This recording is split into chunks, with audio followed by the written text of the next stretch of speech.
Quienes consigan que creas en lo absurdo pueden conseguir que cometas atrocidades. Voltaire. La idea de que los seres humanos son pacíficos por naturaleza y corrompidos por las instituciones modernas nos hizo soñar durante mucho tiempo con un pasado idílico. Pero los científicos sociales nos llaman al desengaño. No todo tiempo pasado fue mejor, sino todo lo contrario. En este capítulo de Redes, el profesor de psicología de la Universidad de Harvard, Steven Pinker, le explica a Edouard Punset que las sociedades de nuestros antepasados fueron enormemente más crueles y violentas que las de la actualidad.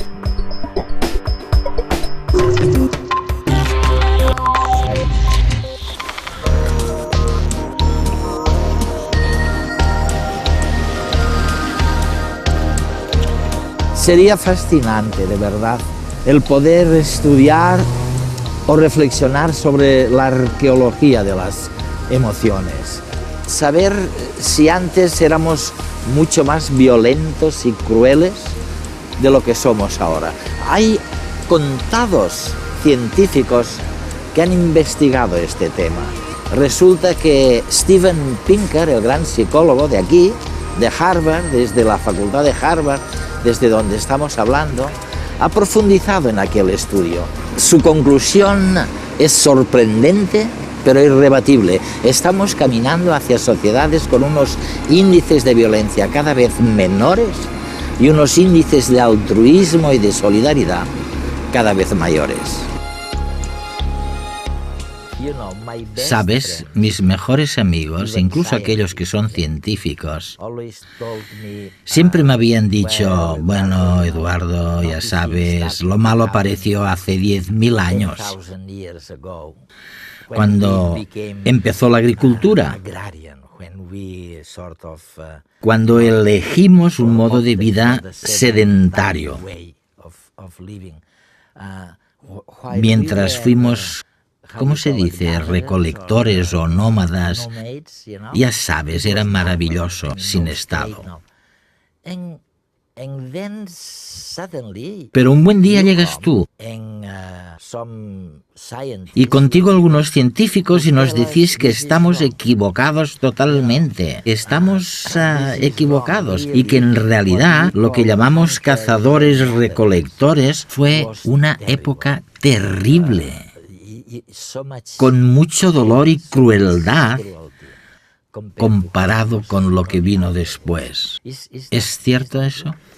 Yo tengo un amigo que es antropólogo y que dice, cada día doy gracias a Dios por no haberme hecho un joven mamífero guerrero. Es ateo. Sí que pienso que hay algo de verdad en la afirmación que dice que la vida empeoró con los primeros estados. Según sabemos, se redujo la alimentación. Aumentaron ciertas enfermedades al vivir las personas unas al lado de otras y también cerca del ganado. Pero algo que posiblemente mejoró fueron las probabilidades de morir por un acto violento. Los primeros estados, a menudo por razones egoístas, impidieron que sus gentes contendieran y lucharan y buscaran vendetas o venganza.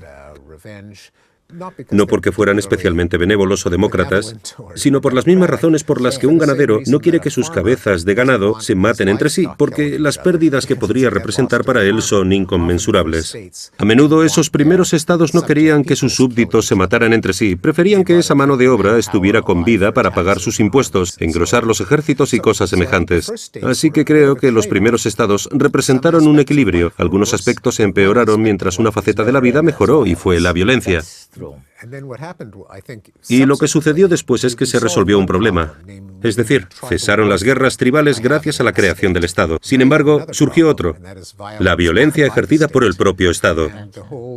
De hecho, la revolución que empezó aproximadamente con la Ilustración a fin de alcanzar la democracia fue un intento de resolver ese segundo problema. ¿Cómo se puede instaurar un gobierno que impida a la gente matarse y que ese mismo gobierno tampoco mate? Según se desprende de tu investigación, entiendo que los estudios llevados a cabo sobre el porcentaje de hombres muertos en la guerra, según parece, dicen que era muy superior durante el período anterior, durante el período idealizado, durante la etapa de cazadores-recolectores. Esas muertes causadas por la guerra representaban el 60% de las muertes. 60%. Varía en función de cada sociedad, pero podría ser tan alto como un 60% los muertos en la guerra.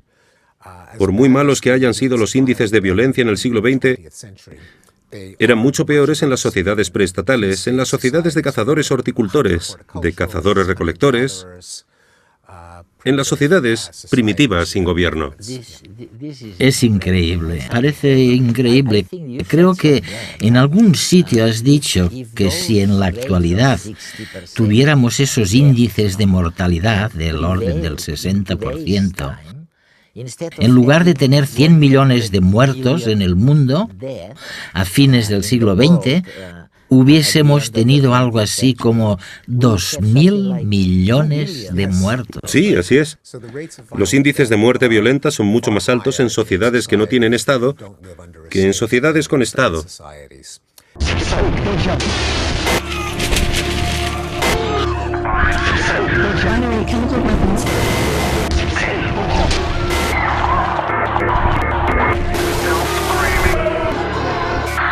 Cuesta creer que vivimos en la época más segura y pacífica de toda la historia.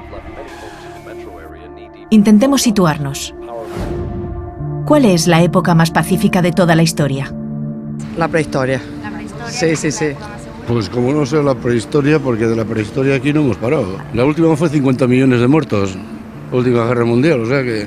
Pues yo pienso que después de la Segunda Guerra Mundial, hasta los años 90, tivemos una relativa paz, ¿no? Pues ahorita creo que no es tan seguro. Yo creo que siempre ha habido guerras, siempre ha habido. No lo sé. El hombre siempre tiene tendencias a ser violento, pero se va mejorando. En este gráfico de la Europa de 1880, las zonas de color indican dónde había más de 5 asesinatos por cada 100.000 habitantes al año. Con el pasar de los años podemos apreciar una clara tendencia a la baja en el número de homicidios. Este mismo proceso se da a escala mundial. El porcentaje de muertos en las guerras actuales es mucho menor que en cualquier época pasada. En las sociedades en las que todavía no existía el Estado, por ejemplo, los muertos en guerras podían llegar hasta el 60% de la población. A pesar de que la Segunda Guerra Mundial fue una de las guerras más sanguinarias que hemos visto, está bastante por debajo del porcentaje de muertos que hubo en la caída del Imperio Romano o la invasión mongola de Genghis Khan. El porcentaje de muertos causado por la invasión del emperador mongol en aquel momento equivale, en la actualidad, a 278 millones de personas, casi todos los habitantes de Europa. A lo largo de la historia hemos vivido un proceso de pacificación. En los estados democráticos, los conflictos se resuelven mediante leyes y normas consensuadas que suelen aplicarse también a nivel internacional. Por ello no solemos ver guerras entre países democráticos, ya que se basan en los mismos principios y se deben a sus ciudadanos, las principales víctimas de las guerras. Mediante el comercio pasamos a estar interrelacionados, a necesitarnos mutuamente. Si queremos que un negocio llegue a buen puerto, debemos comprender los intereses y necesidades de la otra parte. Con ello, fomentamos la empatía, el autocontrol y, consecuentemente, reducimos la agresión. El individualismo es una corriente filosófica que defiende la dignidad humana de todas las personas. Facilitó que cualquier tipo de agresión física o mental hacia los demás pasara a ser mal vista y punible. La educación y la razón son un antídoto contra las supersticiones. Durante gran parte de la historia y en multitud de sociedades tribales, las leyes y normas de conducta se basaron en mitos y supersticiones religiosas. Esto puede llevarnos a cometer barbaridades justificadas en ideas dogmáticas. El cosmopolitanismo y la globalización nos acercan a personas de otras culturas y costumbres y nos permiten sentir mayor comprensión y empatía hacia ellas. Con el tiempo, acabamos incluyéndolas en nuestro círculo de pertenencia. Se ha demostrado que los miembros de un mismo grupo tienden a colaborar entre sí, a solucionar los conflictos de forma menos violenta que con individuos de otros grupos y a perdonarse con mayor facilidad. Por eso el cosmopolitanismo ejerce una fuerza pacificadora.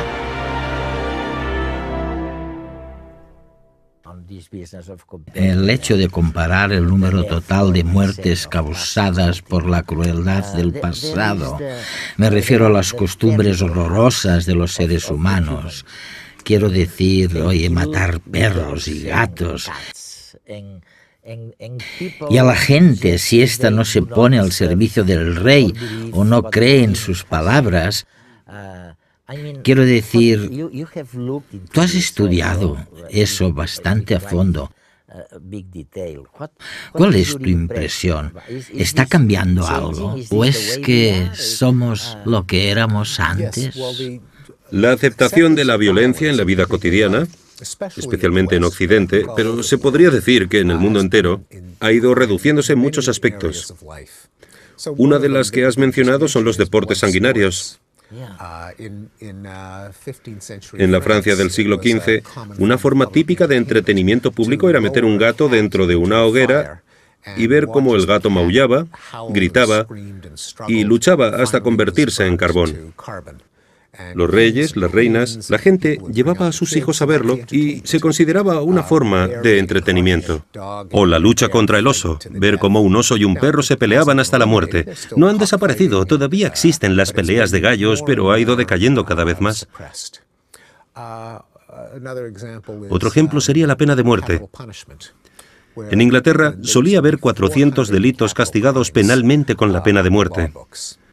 Actualmente, en la mayoría de los países europeos no existe, solo en algunos ante el delito de alta traición.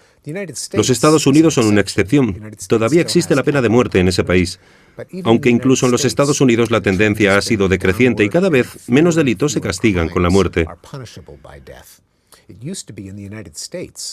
Antes se solía aplicar la pena de muerte en ese país en caso de robo de un caballo, falsificación, ante una lista muy larga de delitos no violentos. Ahora, solo en caso de asesinato y aún así únicamente en poco más de la mitad de los estados. Si pensamos en los índices de homicidio, no de aquellos que han muerto en guerras o a causa de la guerra, sino en el índice de homicidios, cuando nos fijamos en el pasado, también resulta asombrosamente alto. Mi pregunta sería la siguiente: ¿por qué demonios hemos ignorado totalmente esas cifras? En parte es porque siempre hay cosas que nos lo recuerdan y que decidimos ignorar. Si leemos el Antiguo Testamento, es horripilante el número de genocidios, crueldades, mutilaciones, torturas, abusos a mujeres, pero tendemos a verlo como un objeto, como un talismán, como un objeto sagrado. No lo leemos con demasiada atención. Sabemos, por los relatos medievales, que si ibas por un camino, podías ser asesinado por un salteador de caminos. Sabemos que las ciudades eran amuralladas para estar a salvo de las personas violentas. Sabemos por los cuentos de Grimm que había todo tipo de torturas y de niños abandonados y madrastras crueles. Sin embargo, creo que solo empezamos a tenerlo en cuenta cuando los investigadores sociales decidieron cuantificarlo. Eso es. La mayor parte de nuestra cultura pública, el periodismo, las universidades, es muy cualitativa, basada en anécdotas. Y solo recientemente ha empezado a cuantificarse. Y cuando te pones a ello, implica mucho trabajo, sobre todo cuando te refieres a periodos del pasado en los que no había ordenadores ni personas encargadas de elaborar estadísticas. Hubo muchos estudiosos entregados que tuvieron que acudir a los antiguos ayuntamientos y contar el número de fallecidos durante los siglos XIV y XV, pero gracias a su trabajo podemos plasmar las curvas en un gráfico y comprobar cómo ha decrecido el número de homicidios. Cuando uno ve un gráfico como ese, no puede ignorarlo.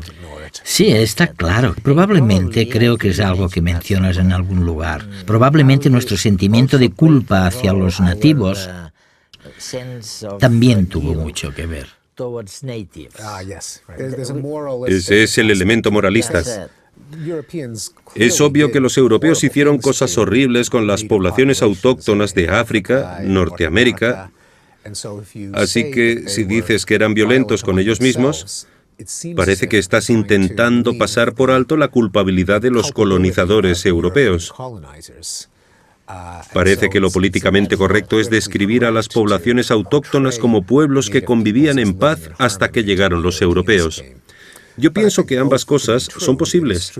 Es cierto que los europeos hicieron cosas horribles con los nativos, pero los nativos también se hacían cosas horribles unos a otros. ¿Cómo es posible que todo un país aprobara y apoyara la causa nazi y que figuras como Hitler llegaran al poder? Un experimento sociológico realizado por Michael Macy, de la Universidad de Cornell, nos puede ayudar a entenderlo. Se dio a probar 3 copas de un mismo vino a un grupo de voluntarios. Lo que ellos no sabían es que a una de las 3 copas se le añadía un chorro de vinagre, y las otras 2 eran exactamente iguales. Luego, un experto sommelier con una gran experiencia en la cata de vinos afirmó falsamente, puesto que estaba compinchado con los experimentadores, que las 3 copas sabían distinto y que la vinagrada era la segunda mejor. Ante esta situación y al tener que expresar en público su opinión, la mayoría de los participantes no se atrevió a contradecir la opinión del experto, aunque en verdad la mayoría de ellos notaron un sabor desagradable en la copa vinagrada. Pero no se aventuraron a decirlo abiertamente. Solo cuando otro experto en la materia destapó el engaño, la inmensa mayoría de los participantes se sintió más segura para expresar su verdadera opinión públicamente. Esto nos muestra la necesidad de pertenencia al grupo. Dudamos de nuestra propia opinión si nos damos cuenta de que está mal vista por los demás, y más aún si alguien de autoridad tiene una postura discordante de la nuestra. En otro experimento realizado por Stanley Milgram en la Universidad de Yale, se demuestra el peso de la autoridad sobre nuestras acciones. Un supuesto científico con bata blanca le pidió a varios sujetos que aplicaran una descarga eléctrica a otra persona si ésta respondía mal a las preguntas que se le formulaban. A pesar de que los sujetos no sabían que la descarga eléctrica era ficticia y que quienes la recibían eran actores, aproximadamente el 65% de los participantes obedecieron las instrucciones recibidas, apretando el botón una y otra vez, hasta que la víctima quedaba inconsciente. Esto explica por qué los acusados de crímenes de guerra de la Segunda Guerra Mundial se justificaban diciendo que solo cumplían órdenes. Finalmente, creo que estamos llegando a la gran pregunta. ¿Por qué, en contra de lo que todo el mundo piensa, y para sorpresa de todos, por qué la violencia está en declive? Quiero decir, ¿por qué crees tú? Bueno, tú lo has comprobado en tus investigaciones. ¿Por qué se han reducido los índices de violencia en contra de lo que piensa todo el mundo? Creo que hay varias razones que explican la disminución de la violencia. Una de ellas la identificó Thomas Hobbes en su libro El Leviatán, donde el Leviatán se refiere a un gobierno que comprende el interés general y evita que la gente se enfrente, teniendo él el monopolio de la violencia social. Ahora bien, vuelve a introducir el problema de la violencia ejercida por el propio gobierno contra sus ciudadanos. Pero si existe un control democrático del gobierno, creo que la presencia del mismo claramente reduce el riesgo de violencia entre los ciudadanos. Creo que una segunda explicación es la extensión de la empatía. A medida que la gente se vuelve más cosmopolita, porque viaja más, lee más sobre la vida de otras personas, tiene más práctica a la hora de colocarse en la situación de otros, gracias a la historia, el periodismo, la literatura. La vida social. Sí, la vida social. Resulta más difícil deshumanizar al prójimo porque piensas que podría ser tú mismo. Tiendes menos a tratarlo como si fuera un objeto inanimado. Pienso que una tercera razón es la reciprocidad. Las redes han creado un comercio, un intercambio donde la otra persona se convierte en más valiosa viva que muerta. En lugar de matarla y robarle sus posesiones, a veces sale más barato comprárselas. ¿Por qué Estados Unidos y China no entran en guerra? No podemos declararle la guerra a China porque fabrican nuestros productos. Y China no se puede permitir una guerra contra nosotros porque le debemos demasiado dinero. Quizá no nos gusten, quizá no les gustemos. Pero debido a la globalización de las economías, estamos tan unidos que atacarlos sería como atacarnos a nosotros mismos.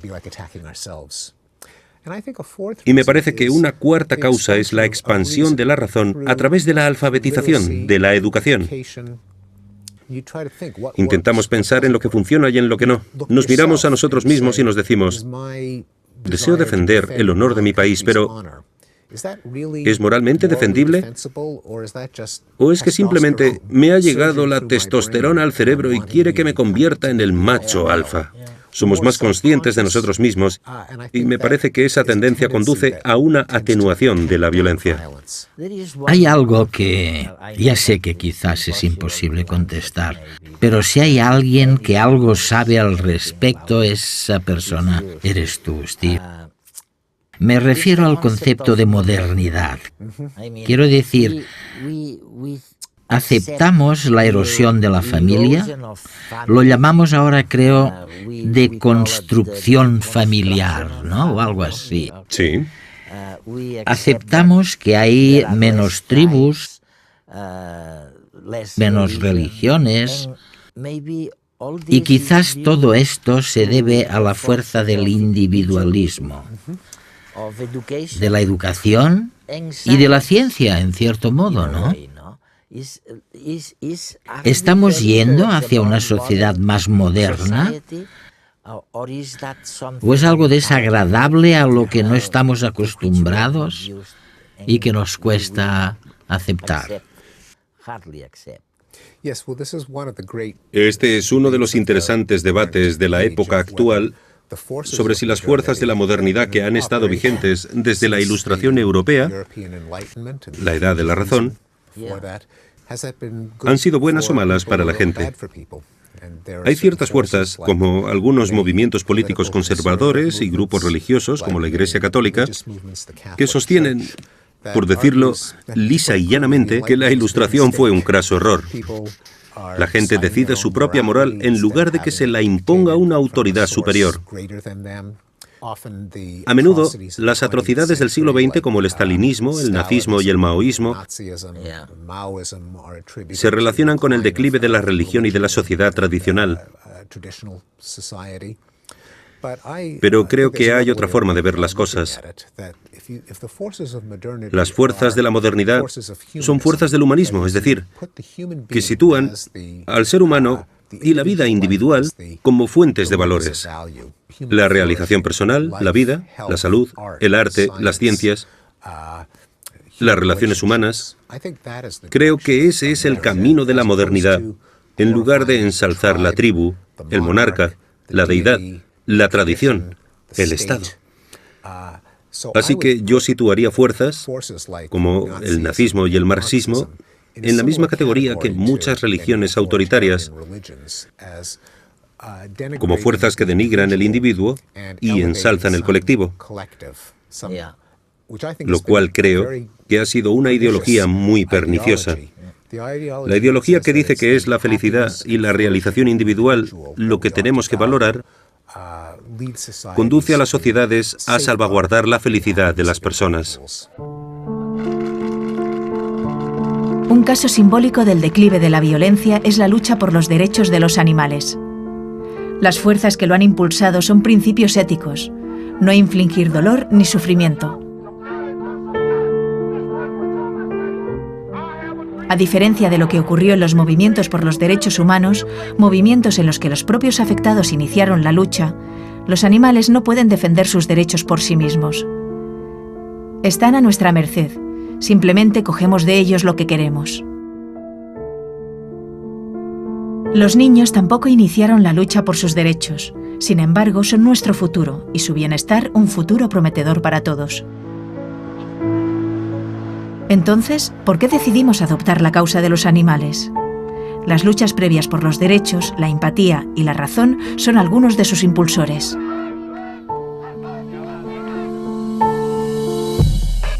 Las regulaciones para trabajar con animales en los laboratorios cada vez son más estrictas.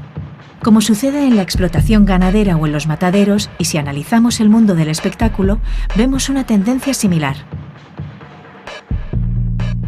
Crece el número de detractores del toreo, de las peleas de gallos y cualquier forma de espectáculo que implique sufrimiento animal. El Parlament de Cataluña ha prohibido las corridas de toros a partir del 2012 e Inglaterra prohibió la caza del zorro en 2002, una práctica emblemática del país. Pero no todas las especies se ven beneficiadas de la misma simpatía por nuestra parte. Aquellas con rasgos infantiles, la cabeza o los ojos grandes y redondos, como el koala o el panda, también los de rostros expresivos como los simios, nos resultan más simpáticos y por ello los tenemos más en cuenta que a las especies que, por desgracia para ellas, no cuentan con estas características, como la rata, el cerdo o la hiena. Asimismo, las que nos son más próximas reciben mejor trato. Nos preocupa más el bienestar de un mamífero que el de un reptil, y este más que el de un pez.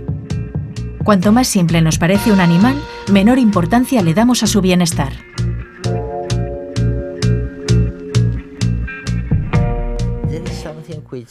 Hay algo que me preocupa.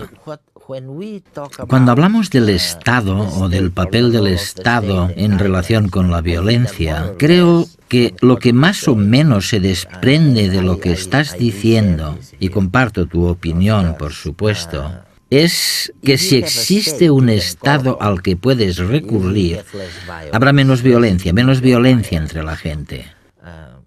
Ok, de acuerdo, esto es verdad. Ahora bien, ¿qué más podemos hacer para que disminuya la violencia? Quiero decir, mediante la educación. Creo que con la educación, por supuesto, y me parece que hay datos que demuestran que en condiciones de igualdad, un mayor nivel educativo redunda en menor violencia. Un mayor nivel educativo pone de relieve que la sociedad está más dispuesta a apoyar la democracia. Cuanto más formada está la gente, menos tiende a recurrir a la violencia. Cuanto más formada está la gente, menos defiende los castigos basados en la superstición y las intolerancias religiosas. Así que, en general, creo que se puede demostrar que la educación es una fuerza pacificadora, pero también pienso que la interdependencia económica en general, no siempre, pero en general, promueve la paz. Si necesitas al otro para sobrevivir, por motivos egoístas protegerás sus intereses y viceversa.